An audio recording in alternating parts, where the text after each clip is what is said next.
What's going on, guys? It's PandaX here, and welcome to a 5 facts about me video.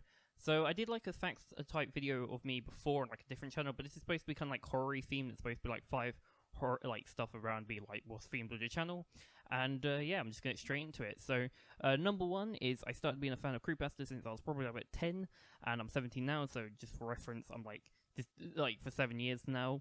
But I've been reading stuff like Bloody Mary and been hearing all that stuff since I was probably about 8, and I was somewhat of a fan of it.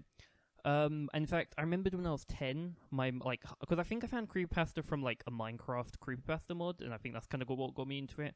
And like I read, because I was probably a fan of like Bloody Mary and other scary stuff before, like those like I get, if anyone remembers like babysitting the stories about those clowns and things, and like those clown statues. I'm not really quite sure how to explain it, but anyone who knows what I'm on about will know what I'm talking about. That kind of makes sense, to be honest. But yeah, I've been like a fan of sort of that stuff. So when I heard about Creepypasta, I'm obviously gonna like look at that sort of stuff. And I remember like I think like my mum told me off for like looking at that sort of stuff when back then, because I guess 10 is I guess considered young by most people. In fact, it makes sense. And so like she went on my history to like know what I was looking at, and she basically told me off, which is kind of funny to think about. But my favorite Creepypasta, I guess, was Jeff the Killer. I'm not quite sure if that's still the case. In fact, I do have a favorite narration I did, which I'll get on into a little bit. But I guess when I was 11, it'll probably be more of the like the Lavender Town things, and yeah, just probably anything to do with Pokemon, I guess, because fan of Pokemon, fan of Creepypastas, kind of collide a little bit.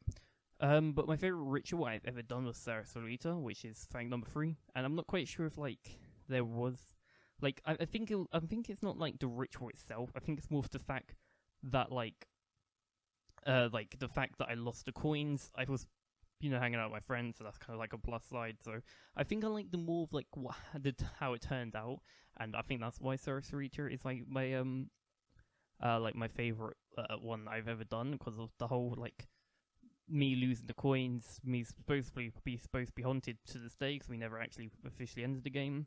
But nothing really came out of that. Fact number 4 is my favorite Creepypasta narration I've ever done was Metroid 2 Secret World. I think like I wanted to do like my favorite 3 narrations, but I think like Metroid 2 was kind of like my favorite compared to like any other narration I did. Like I couldn't really do like a top 3 that was like probably clear as my favorite, which is really funny because like at the time I kind of like not really insulted it, but I never really got why most people liked it. And I think I mentioned that as well at the end, but like I think compared to anything else I've done, I probably liked Metroid 2 Secret Worlds. And my final fact number 5, is my favorite ritual my favorite ritual that I want to do, and one that actually kind of got me into wanting to do them, is actually the elevator game. I really want to do that. It's just it's really hard with some of these rituals, because you need to find like for this one you need to find like an elevator that takes you to like 10 floors that are like all accessible, and that's like not really easy. So that's something I really want to do, and I'm hoping I can do at some point, but that's like super hard to do. So maybe hopefully in the future, but yeah, just gives me a point of how like some rituals are really hard to find. So there we go, my top 5 favorite facts, well, not favorite facts, my top 5 facts about me stuff video, whatever.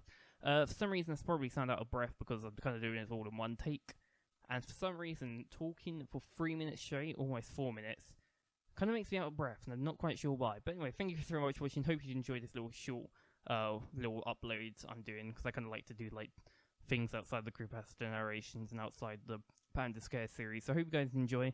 Thank you very much for watching. Got any suggestions, please let me know, and I hope to see you all in the next video. But very quickly before I go, if you also want to give like 5 facts about you, like your backstory and like what got you into Creepypasta and stuff, then that would also be cool. But yeah, thank you very much for watching. I hope to see you all in the next one. Thank you very much, and goodbye.